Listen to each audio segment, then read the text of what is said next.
G'day, and welcome to the Best of the Rest F1 podcast with Sticks and Fraser. Tune in weekly to hear everything Formula One.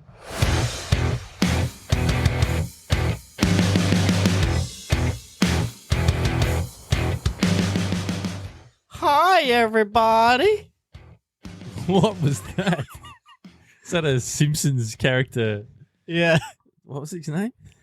Dr. Nick or something, wasn't it? Oh my Hi, everybody.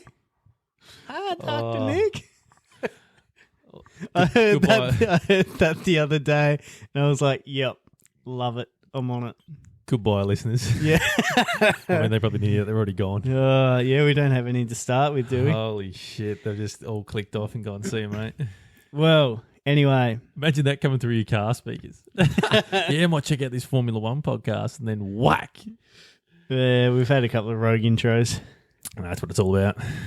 It's the last race of a triple header, mate. It is. It's some predictions for the Spanish Grand Prix. Should be interesting. I'm keen. Bit of a snooze fest from Monaco. I think this one's a lot definitely is a lot faster track. So some long straights there and sweeping corners. So should be a few opportunities for overtakes. Yeah, and it should be interesting to see who this track suits more. Red Bull struggled at Monaco, so will they be back up there in the fight for the podium or potentially pole position on Saturday? It'll be interesting to see. And Ferrari turned things around last weekend compared to their Imola performance the week before. So are they going to continue the form as such?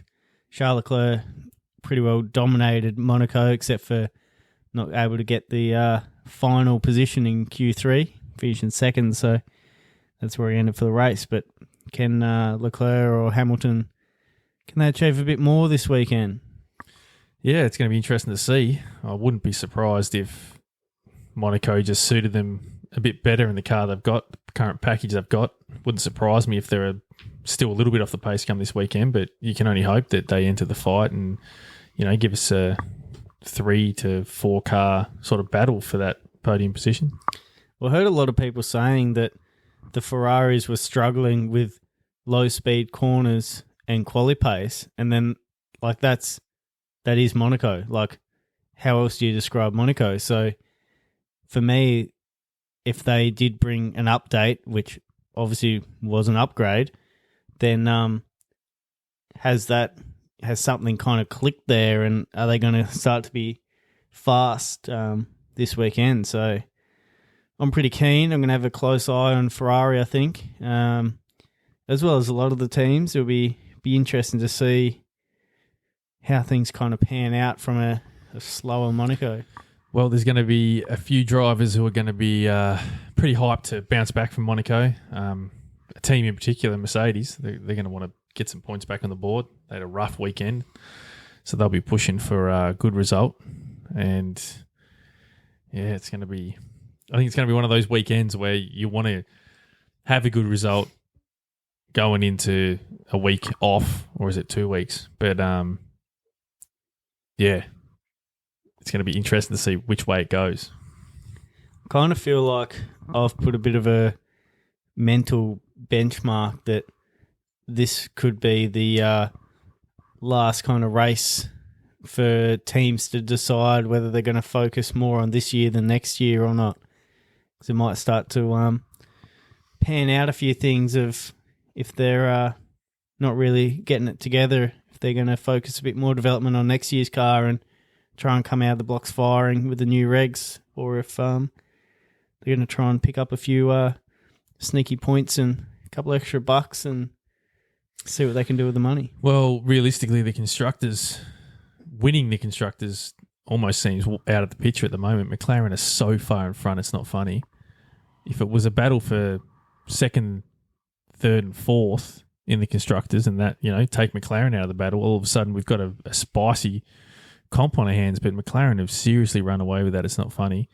And there's also getting to the point where the Drivers' Championship, unless teams can sort of close that deficit in McLaren, it's almost, who out of the McLaren boys is going to actually win it? So it sort of sucks that we're not getting that season where we sort of hoped for, where there were going to be drivers up there everywhere and, it's going to be close battle for the constructors. Freezer just pulled the points up here, mate. What are we looking at here for the constructors? So we got McLaren in first on 319. Behind them is Mercedes in second, 147. Red Bull closely behind, 143, and Ferrari even closer behind that, 142. How spicy is that? If you took McLaren out of that mix, like you are on for the constructors. I mean, there's still a lot to play for. Big difference between fourth and second. But yeah, that difference between McLaren and Mercedes is fucking insane. I think it's almost insurmountable unless Mercedes or, well, second, third or fourth can actually develop a car that's quicker than McLaren. Yeah, well, I couldn't do that kind of math in my head, so I've punched her in the calculator. Difference between McLaren and Mercedes is 172 points. Keep in mind, Mercedes are only on 147. So their gap is bigger than the points they've already scored to date. So what, you're roughly looking at almost 7 race wins there without McLaren scoring a point to actually take the lead. Obviously, you've got 2 drivers, but yeah, like that's heavy. Yeah, this is where you start to see, you know, they say that a lot of it's based on constructors, but you will start to see McLaren, you know, they're that far ahead as a constructor, but they're going to keep building that gap because Oscar and Lando are battling for the Drivers' Championship, and it's just going to keep growing if those two can keep them on. Well, the thing is as well, if they are battling for the championship and they're fighting over the same bit of tarmac, there are chances that they may both come together, and there could be some weekends where you may see an opportunity to grab some big points. But unless you actually close the gap in the development of your vehicle, yeah, you're not going to catch them. So let's jump over to the Drivers' Championship then, mate. Get a little update going this and weekend. I guess the other thing to point out for Red Bull was they were on 143. Verstappen is 136 of them points. So Verstappen has essentially, you know, almost put that team in third off his own hands. But yeah, to run through the drivers real quick, we got Piastri's 161, 3 points clear of teammate Lando Norris on 158. And then, as I said, Verstappen third, 136. Then we have a little bit of a jump down to Russell 99, Leclerc 79, Hamilton 63, Antonelli 48. That's the top 7. So we have a little bit of a tail off from there, but those top 3 are still quite competitive. Be interesting to see what Red Bull and Max can do, if he can match it with the McLarens or if they start to run away from here. Yeah, I think for the championship battle, personally, I'd like to see Max sort of bring that deficit down a little bit and make it a 3-way fight for the championship. It'd be good from a spectator standpoint anyway. But I've got a question for you, Freezer. Hit me. Spanish Grand Prix, is this the time where our old mate, the rookie, Alonso, maybe his luck might turn and he could potentially score his first points of the season? What do you reckon? Oh, surely Alonso wins this race. That'd be nice. Wouldn't it? Dial back the clock. Everyone would be hyped for that. Home fans, home race. Be ideal. Do you give him much chance of scoring points this weekend? I think he has got a fair chance, as he's kind of described a few races already this season that he's been one of the unluckiest drivers. To paraphrase, I'm the unluckiest fucking driver in this world or something along those lines. Something like that, yeah. He was a bit passionate behind the wheel, heat of the moment. But he was another power failure. Yeah, on the weekend. Yeah, what from do they Monaco. run? They run a Mercedes power unit. Yep. Yeah, because there was chatter about Lando not being able to follow too closely because obviously they got a Mercedes power unit in the back of their car, and there was a chance that if he were to overheat that might go kaput too. So that definitely would have been in the back of your mind leading the race and seeing that happen to Alonso. Yeah, imagine that.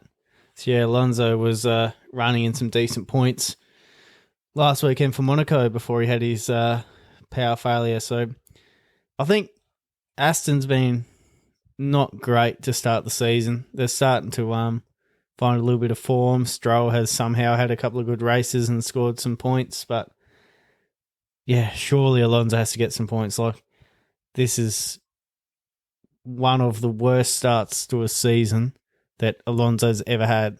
And with the capabilities that man has still got, yeah, I don't know how he's still relatively calm. Yeah, you've seen a few moments where he has got a little feisty on the radio mid-race, but, you do have adrenaline pumping. But, yeah, I think he knows realistically he hasn't got a whole lot of years in the sport at this level left, and he really needs to make the most of it, and he doesn't want to be fluffing around in a car that's blowing up and having a shock and run of luck. I guess the only thing where you can sort of take a positive spin, I guess, is that maybe he can flush all the bad luck out this year and get a half-decent car under him next year and do a little bit more damage. But, yeah, I feel sorry for the bugger, to be honest with you. Yeah, well, he'd have to be hanging on to the fact that Newey's in there and new regs next year, so hoping that they're going to put a decent piece of machinery under him so he can show what he's still got. My other comment going into this race, or question, if you will, got a feeling that Carlos Sainz might actually finally put on a bit of a blinder in the Williams. He's been threatening to score some decent points, but just had a little bit of bad luck here and there. Do you reckon he's got him in it? Do you reckon he's got it in him this weekend? Can he put on a bit of a blinder? I think Sainz has definitely got the potential, and Williams are proven to be that solid midfield, best of the rest car. So definitely the potential there. Albon's been showing us a couple of times what can be done, threatening podiums and whatnot. So, yeah, I think the opportunity is definitely there. It's just what the other teams are doing around him, and like you kind of mentioned, if he can straighten out that luck. He's been flirting with a few decent results this year, and at times in practice sessions or even in certain quali sessions, he's pulled out some absolute blinders and been fastest of overall, but he just hasn't quite been able to put it together at that pinnacle moment to sort of put himself right on the front foot from the start of a race and be really up there. So yeah, maybe this could be the weekend to do it. Do you think we're going to see much from Sauber this weekend, Sticks? Not really. I mean, Bortoletto's struggling. I feel like he's sort of in a similar position to Russell was at the start of his career. Hulkenberg has taken that car to places it really doesn't belong at times. But no, I don't have high expectations for them. I don't really see why they'd even focus on this season. What do you think? Yeah, I think it's almost to the point of writing it off, just using it for a bit of experience and collecting data more for next year, and even updates that they put on, probably more to suit next year's car and see what it does in real world performance. But yeah, starting to be a bit of a sorry story for Sauber. Yeah, they've had a couple of chances there. Hulkenberg's put in a couple of decent performances. I think Bortoletto started the season off relatively strong and was threatening to put in some good results, but yeah, they just haven't been able to maintain the car or any kind of performance, really. Yeah, you definitely wouldn't want to be a fan of those guys. You'd be struggling for excitement week in, week out. Yeah, it'd be hard to get the motivation. All right, let's jump over some predictions then, mate. See if we can actually score some points, because it's been quite rough as of recently. Rightio, Stixie boy. Kick yourself with pole. Right, I've gone probably a little bit biased here, but I've gone Piastri, mate. I have seemingly followed suit. I've also gone Piastri for pole. Piastri to bounce back and keep charging on down the road in that championship hunt? Yeah, I think so, mate. I've tossed up a few times there of who I was going to kind of put at pole. Yeah, I think there's a few drivers that could be pretty quick. Like we mentioned, a Ferrari starting to turn things around. Verstappen's always a threat. You got his teammate in the other McLaren, Norris. So kind of feeling like it'll be a pretty exciting one. And quite a high speed track. So yeah, it'll be interesting to see. But I've locked Piastri in for this one. Nice. Very good. All right, let's get over to the podium then. We'll start off with third, mate. I've gone with Leclerc. Leclerc. Yeah. Who have you got, mate? I've got Verstappen for third. Yeah, okay. Nice. Yeah, I'll just touch on quickly, like I mentioned before, just a bit of hype around the Ferraris, maybe being able to turn it around after some positivity behind Monaco, and Leclerc, essentially dominated last weekend, so I think he might be a sneak on the podium there. Very good. I think Verstappen might be. Well, he's going to be a bit thirsty. Sort of had a bit of a rough weekend. Sort of in no man's land in terms of his expectation. Come a race weekend. I think this track may suit Red Bull or better than Monaco, but it's a little bit hard to sort of pick up what will suit them. This track seems somewhat similar to Imola, and they went right there. So, yeah, we'll see how it pans out. Second, mate. I've gone Norris. Who have you got, buddy? I've got Russell. Ooh. Thrown a wild card in there. Don't mind it. Essentially, I think he's going to be hungry. Yeah. And I think there was a Mercedes upgrade package coming this weekend. I may be wrong. But, yeah, just thought I'd throw a bit of a wild card out there.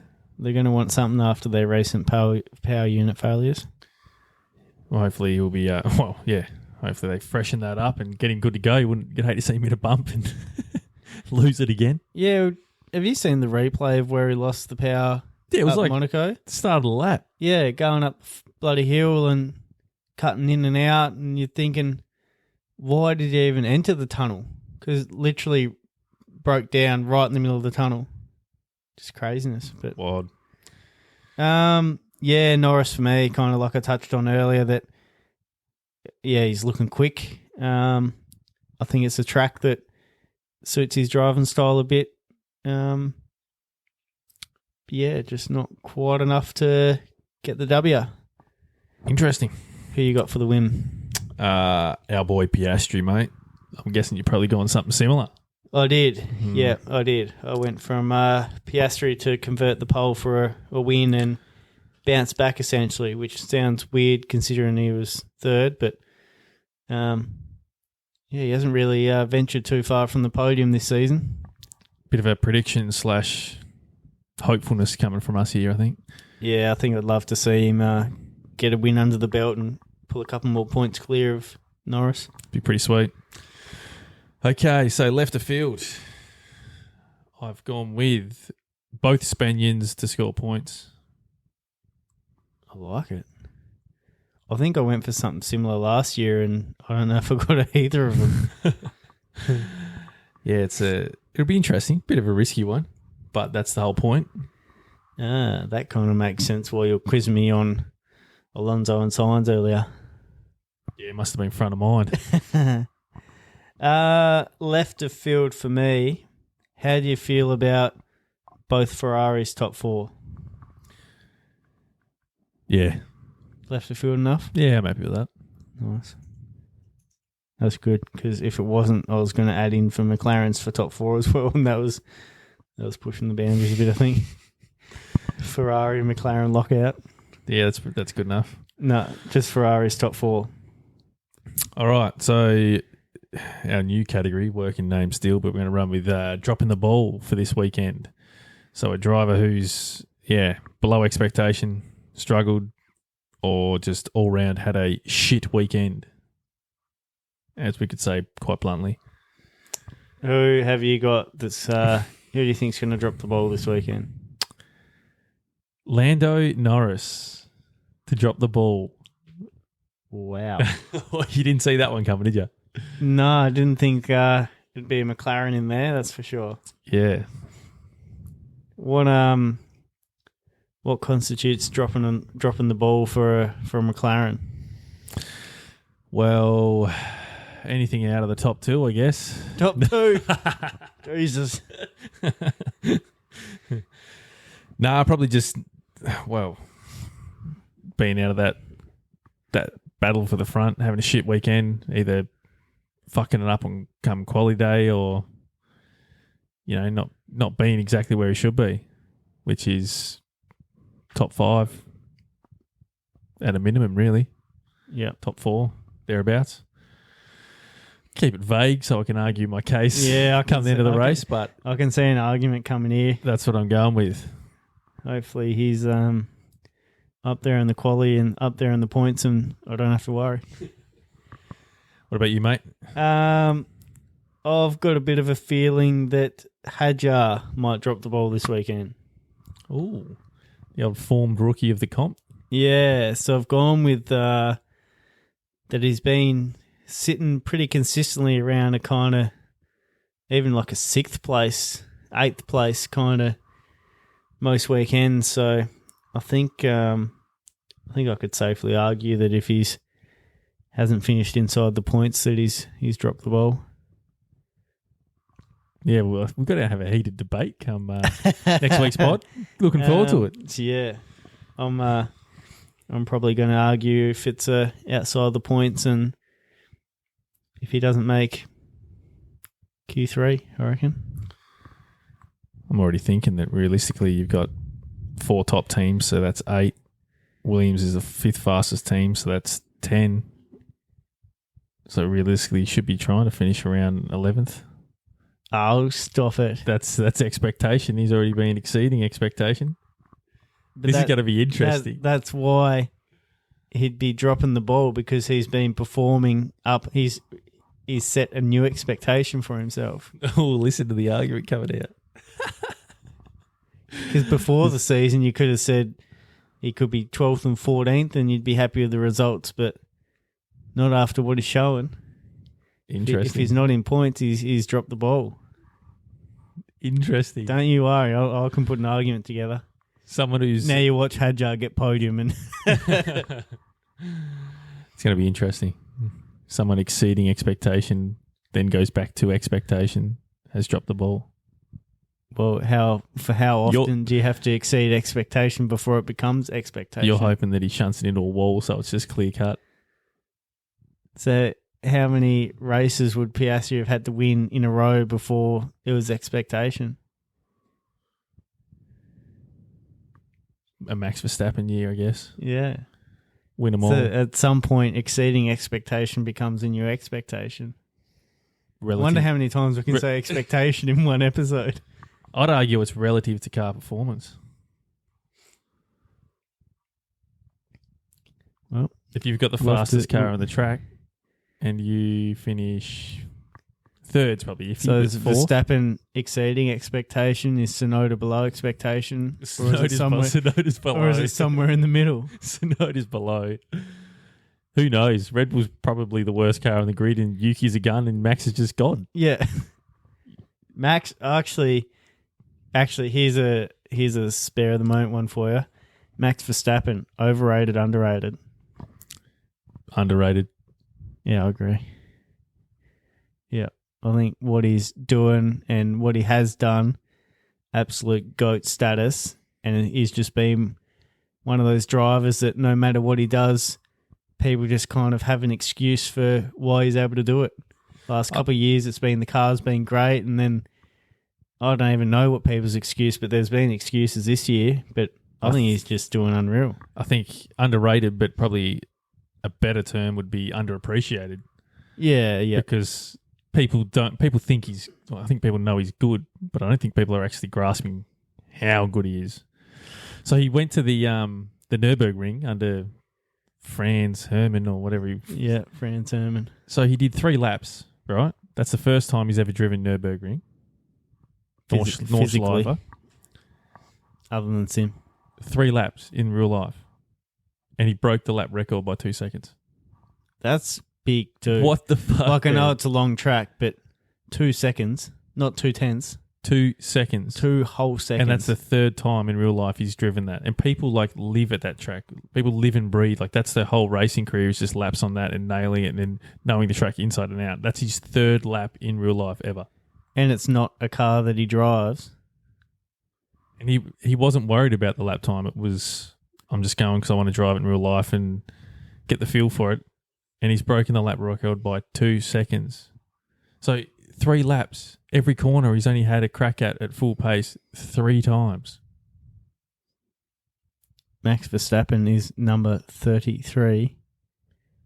He had 3 laps. No, I've got Imagine if I've got no conspiracy theory for it. If only he broke the lap record by 3 seconds. Yeah, imagine that. The last thing I want to bring up going into this race weekend is a driver that I sort of see under quite a bit of pressure at the moment. Not so much in the media's eye, but I can see it bubbling, is Franco's Colapinto's start to his time at Alpine under this supposed 5-race contract, or whether he's got the seat or not. But he looked horrible at Monaco.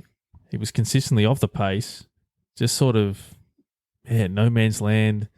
Struggled at Imola too. Had a shunt at Imola. Yeah. In Quali. Q1, wasn't it? Yeah, it was Q1, but the time still got him through to Q2, but car was wrecked. Which is, and then did nothing in the race. Why push that hard when, I know, hindsight, but you've got a time that is competitive enough to get you into the next. It's just, not a good first time out. And Mick Doohan, Jack's father, had a little comment there of, wow, that's impressive, which quickly got deleted. So, one to watch this weekend. See whether he can actually bring some of that form that he was showing last year that it has acquired him the seat for this season. Yeah, Stay I tuned. don't like to see drivers struggling at all, and you still got to give them a bit of time. But you got to think if they're being so ruthless with prior drivers that, not even drivers. You've seen the way they've turned out their, or turned through their team principals, like just absolutely chewed them up and spat them out. Right, so that's our prediction intro into the Spanish Grand Prix. We'll see how she pans out come the weekend. Stoked to have a triple header, race after race after race. We've got action galore, and I'm all for it. Love it. And on that note, we will. No, box. we won't. No, Oh, we hang won't. on. Don't you fucking dive in there. I've got a Joker lap that you spoke of earlier with me. Do you want to explain to everyone what a Joker lap is while I get this little thing ready? Right, in some formats of racing, they implement a Joker lap, which is essentially like an extra little part of the track, and you must take that lap. Well, I think it's in rally cross or something. So they typically do say 6 laps, and one of those has to be a Joker lap. Sort of spice the race up, break the field up, add a little bit of a strategic element. There's been a little bit of chat this week about probably not serious chat, but how they could maybe implement one of those at the Monaco Grand Prix to sort of allow teams to actually overtake and spice the race up a little bit and not have Sundays be such a snooze fest. But that's Joker laps in a nutshell, mate. Beautiful. Where's this going? Right. I've got a little game that I've whipped up that'll be a bit better than the last time we did a game. If you have tuned in, you'll know. So this one, I haven't even looked to see what I was going to call the title of it. I did have it written down somewhere. Great preparation. The games master himself, Reza. I could have probably could have used this time a bit more wisely to I don't know, just use it more wisely. So this, don't you fucking lean over here, mate. You're trying to have a little cheat, are you? Stay over there. Get away from me. Call me what's the Alpine's step in principle called? The cheater? Oh, Flavio Briatore. That's you, mate. That's bloody you. Right. This one is going to be called... Jesus, I could do a few of them. All right. This one's called... Well, it was going to be called Whose Number Is It? What are you playing there? Oh, love that. So, whose number is it? Guess the driver from the race number. So we had a little bit of a play around last week where I think you ruled off some drivers to me, and I guessed the number. So this week, I'm going to give you the number and see if you can name the driver, which we agreed would be a little bit more challenging. All right, how many have you got for me? I was going to do the 20 drivers on the grid, but I might as well throw in the 21 drivers that have raced this season. All 21. All 21. What's a pass mark? 21. Yeah, that's... Pass mark. I'd like to think that you could get 3/4, 75%. What would that be of 21? 15. 14. No, that's a third. Yep, that'll do. 15, 16. Fuck, you should get at least that, surely. All right. The only problem is I'm trying to do these random, and I'm definitely going to get myself confused and reread a couple. Anyway, let's get into it.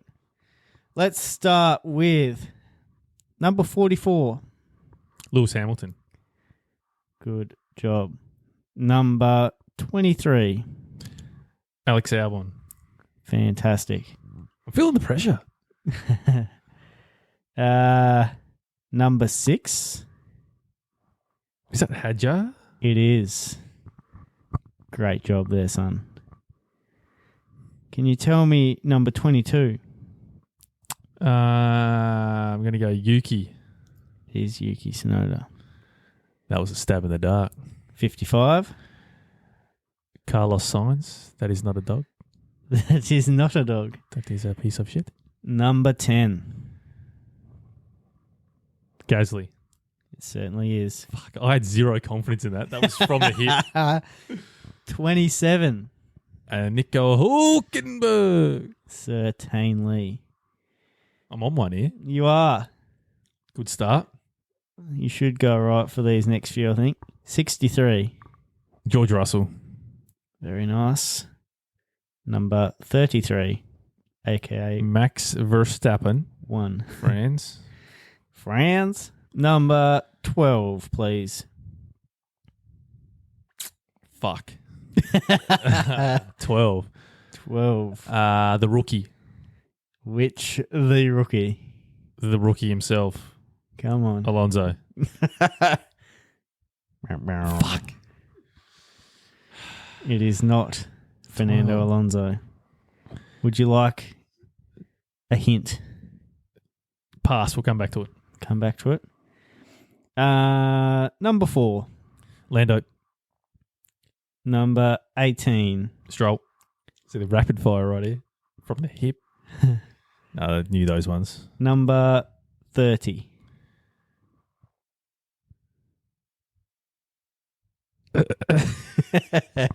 Yeah. 30. Lawson. It is Lawson. Great job. That's unbelievable. Again, no fucking idea. How you going with remembering who you've picked and who you haven't? Yeah, not. Not I just know I've got one wrong. just trying to go with whatever I reel off. It's just more of a vibe sort of thing, really. 43. 43. Yeah. 43.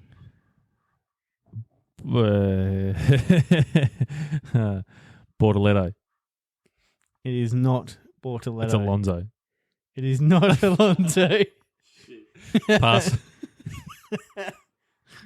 87. Bortoletto. No. Fuck.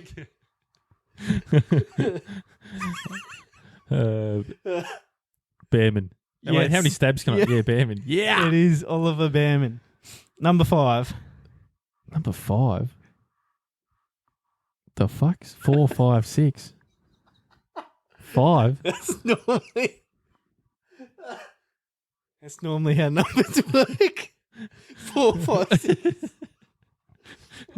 How's that going to help you? I was thinking 4 Lando and then 6 Hadjar. I'm like, who the fuck's got 5? I didn't know there was that many lads running like that. 5. There's a 5.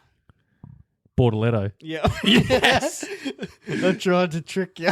Just got to say it enough time. Eventually you're all right. 14. 14. Alonso. It is. Come on. Not too many left here now.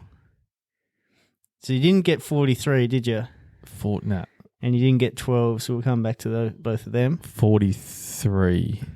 Yeah, keep going. Sorry, I'm just thinking out loud. That's all right. 81. Come on, mate. That's an easy one. 81. 81. Oh, yeah. Fucking Oscar Piastri. It is. Why the fuck's he got such a rogue number? Anyway. I don't know. Ask him. Number 7. Piastri, why do you have such a rogue number? Leave it in the comments below.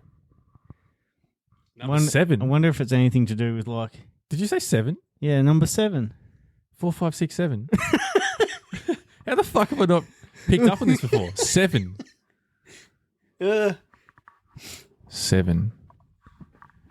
Who haven't I said? Ocon. No. Fuck.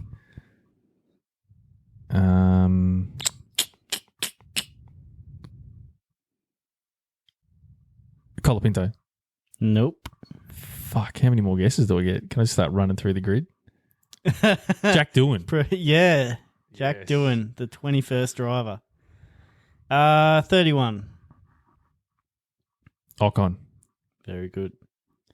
And now we go back to the two that you did not get correct. Right. Would you like to start with 12 or 43? Let's start with you pick. 12.